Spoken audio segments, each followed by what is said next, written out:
So on Friday, we read Act 1 of The Crucible together, and I just wanted to, before we jump into this week and start moving toward Act 2, just to remind you of the basics of Act 1.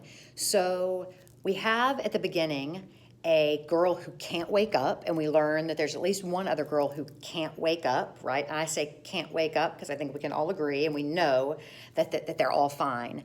And so the doctor's been consulted, and the doctor can't find a cure, and so he's said to look to unnatural causes. Now, we have to remember that these are Puritans and that they truly believe that you could get sort of devil or witch possessed, and that you could be like a witch, like an actual, witch. And so they have sent for a witchcraft expert to check this whole situation out. Now, while we're waiting for that witchcraft expert to arrive, a couple of important things happen. We learn that the minister's not a very nice guy, and he's only worried about himself, and that people don't really like him. We learn that the people in the town argue about everything, that everyone is suing everyone, and that the people are very unhappy. And we also learn that this town is, again, very, very strict and very, very judgmental. When the adults leave the room, we see the girls. Betty is fine. She's actually not. She can indeed wake up. And the girls, we learn, were dancing in the woods, and that at least one of them was dancing naked, and that the minister caught them. And they, of course, know that they're in big, big trouble. Puritans didn't dance. They didn't do anything fun. Puritans were very, very serious. And so they know they're in big trouble. And so Abigail apparently was even drinking blood. Now, Abigail lives with her uncle, who is the Reverend, and we had learned at the beginning of the act that there was some talk in the town that maybe something happened with her and John Proctor.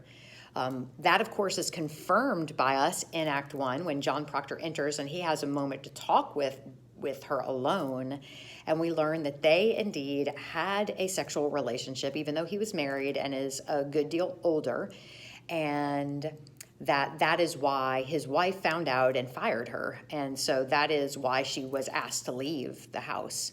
She was actually drinking a charm, we learned with the girls, to try to kill Goody Proctor. Goody is just, again, the word that they use for Mrs.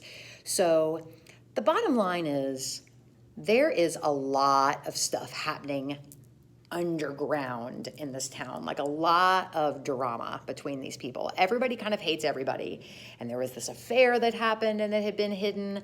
And so there's all of this drama in Salem. Then poor Reverend Hale, who's a witchcraft expert, arrives, and he doesn't realize that all of this is really just drama. Rebecca Nurse, Giles Corey, they came out and they realized the girls were faking it. They knew that they were just being like ridiculous teenagers. Not that you're ridiculous, because you're not.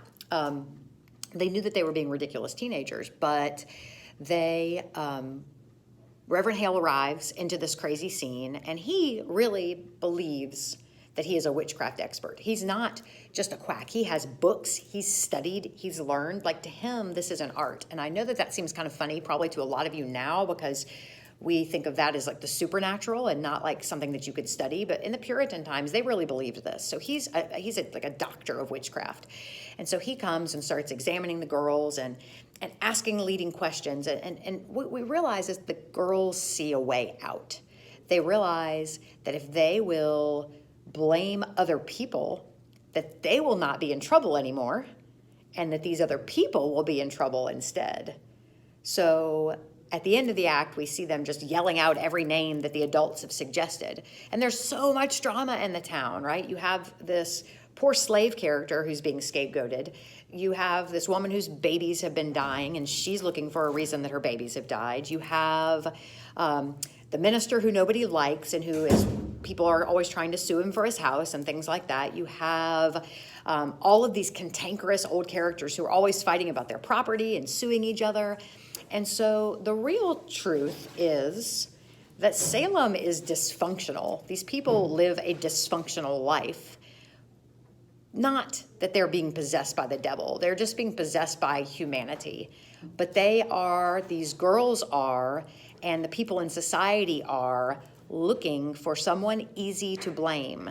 And so at the end of Act 1, you see them calling out names, but it is important to remember they are calling out the names of people who don't have power.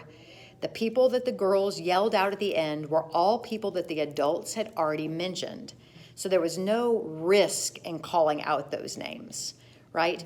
They were calling out the names of homeless people, drunk people, people who didn't go to church, people who were living together but weren't married, people that their society had already decided didn't really have value. And that's one of the things about scapegoating, is that a lot of times groups that are scapegoated are groups without money and without political power who can't really fight back. So that's kind of just Act 1 in a nutshell. Remember, when the curtain fell, these girls were all just crazily crying out names. I saw so-and-so with the devil. I saw so-and-so with the devil. And so we're going to move into Act 2. And in Act 2, we're going to switch gears completely. And Act 2 opens up at John Proctor's house. Now, John Proctor is the farmer who had the affair with Abigail. And it opens up at John Proctor's house. And we're going to meet Goody Proctor, his wife, Elizabeth Proctor, in Act 2. And then this drama will continue. So there's your review of Act 1. And I am really excited about reading Act 2 with you today.